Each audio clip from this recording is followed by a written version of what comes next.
Hello everybody, Mrs. Bolin here, and I'm ready to hop into our first week's lesson, which covers standard 28, surface area and volume of rectangular prisms and cubes. We first will start with right rectangular prisms, and there are two different formulas that we're going to need. We're going to need a surface area formula. So I will always abbreviate surface area as capital S, capital A.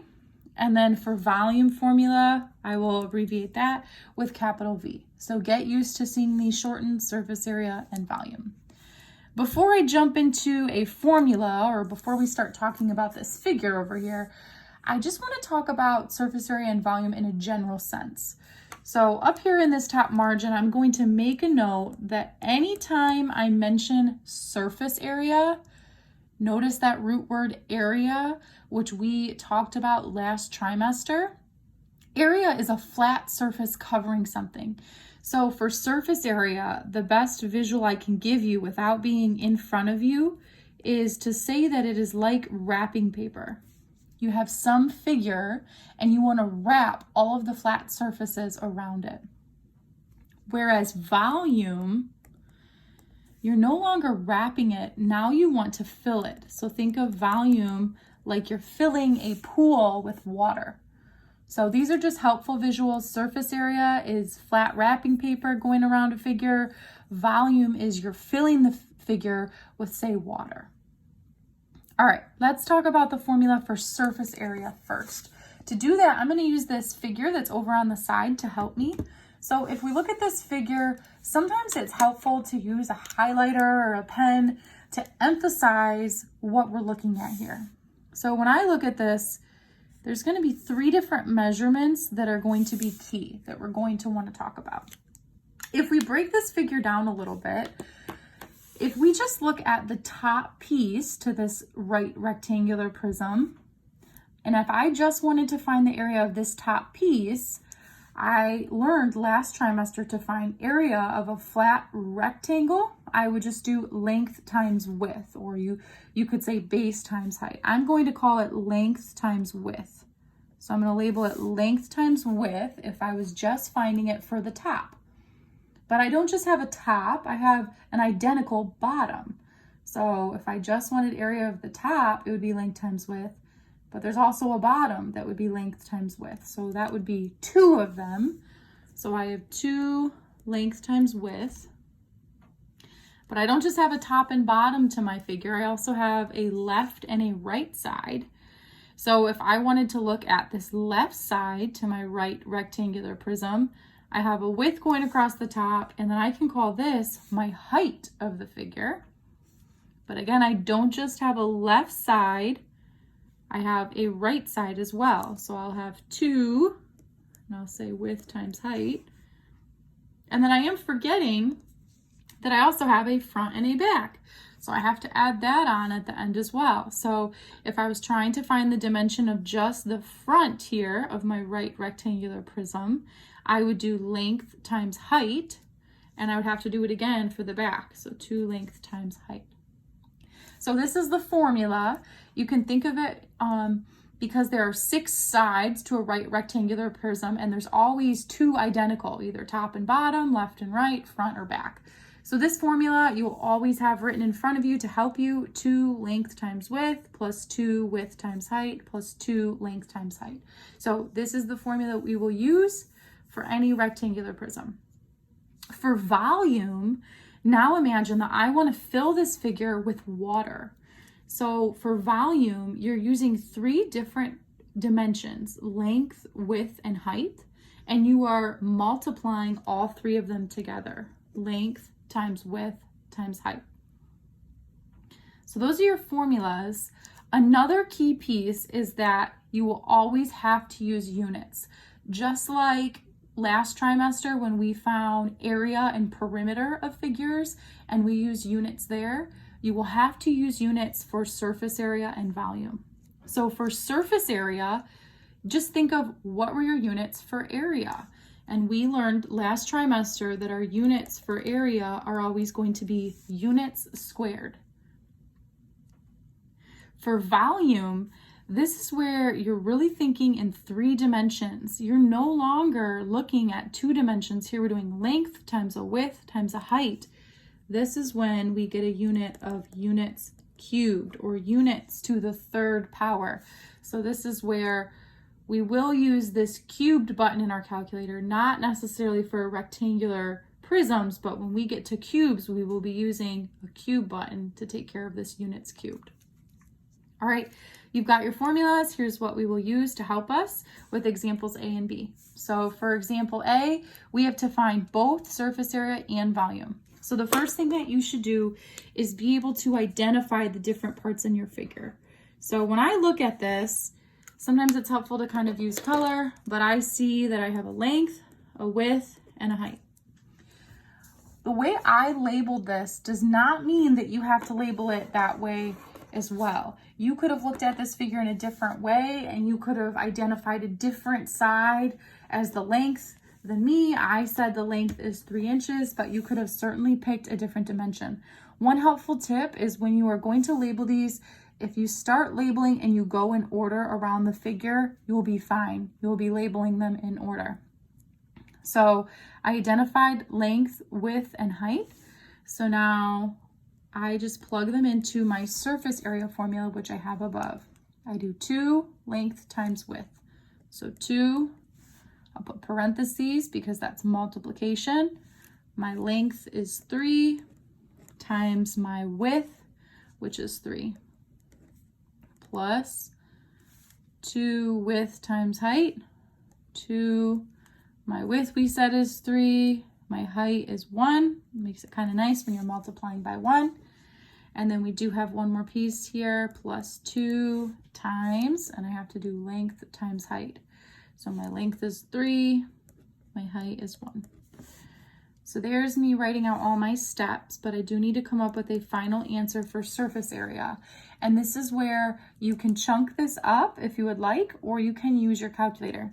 If you are using the Desmos calculator that I put on Schoology, or something like a TI-84, you can type this long piece into your calculator in one piece and click enter, and your calculator knows the order of operations. However, I know I can speak from experience. I have an iPhone. If you try to do this whole piece in your iPhone, you will get it wrong. Your calculator makes many mistakes with order of operations. So if you're using a phone calculator, I would recommend doing 2 times 3 times 3. And for this problem, you can probably just do the mental math. But as we see larger numbers, it will become more difficult. But you can do 2 times 3 times 3, get an answer, jot that down. Do 2 times 3 times 1, 2 times 3 times 1, and then add those 3 sums together. So I would just be careful, and a good thing to do, because I'm showing answers here, is to be checking it and see if you are getting the same answer, especially if you're using your phone calculator. All right, when I do this whole piece, I end up getting 30. And then the key here is I have to remember units. So for surface area, I can look at my units in the problem. They were inches.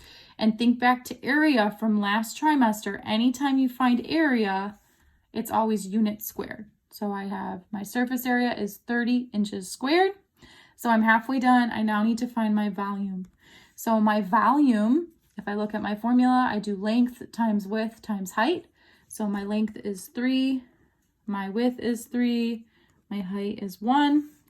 When I do that, I get 9, and then volume is always inches cubed. So for my volume, I got 9 inches cubed. All right, let's move on to example B. So in example B, I always like to kind of label my figure. Another way to look at it would be like saying, all right, I have this top piece of paper on my figure.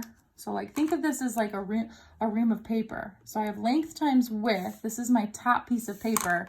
And then right here, this 10 centimeters, that's how much it's being stacked. That's my height. It's being stacked for 10 centimeters. So that's another way to think about it. Identify the top rectangle. That's your length times width. And then how much it's being stacked is your height. So if you labeled length, width, and height the same as I did, now we plug it into our formula.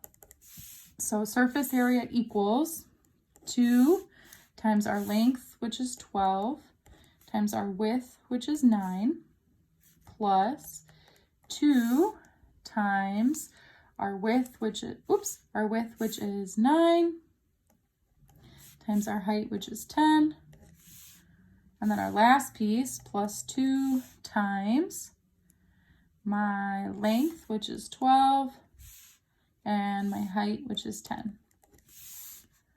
So now, if you're using the Desmos calculator or a calculator that does allow you to do this in one piece and it knows to do order of operations, feel free to type this in your calculator, especially because you are dealing with some larger numbers. Otherwise, do 2 times 12 times 9, get an answer, add it to what you get when you do 2 times 9 times 10, add it to what you get when you do 2 times 12 times 10. When I do all of that, I get my surface area is 636 centimeters squared. Look at the units from the figure, and you do have to square it. So I got the 636 centimeters squared. And then for volume is the easier piece to find because I just have to do length times width times height. So I'm doing 12 times 9 times 10. And when I do that, I get 1,080. And don't forget those units. Should be centimeters cubed. So you could say this as centimeters squared, or you could say squared centimeters. And here you could say centimeters cubed, or you could say cubic centimeters. Both would be correct in phrasing them. All right, so we did examples A and B. You tries 1 and 2 we will come back to. You'll try these at the end. Let's jump into cube. So cube is very similar to rectangular prisms, except for if this is a cube, all of the sides have to be the same, meaning every single side is a square. So with a rectangular prism, we did length times width times height. When you look at the cube, you could still think of it in the same way that you have 3 dimensions to consider, except for each of your dimensions, instead of length, width, and height, they're all just a side length, S, S, S, side times side times side.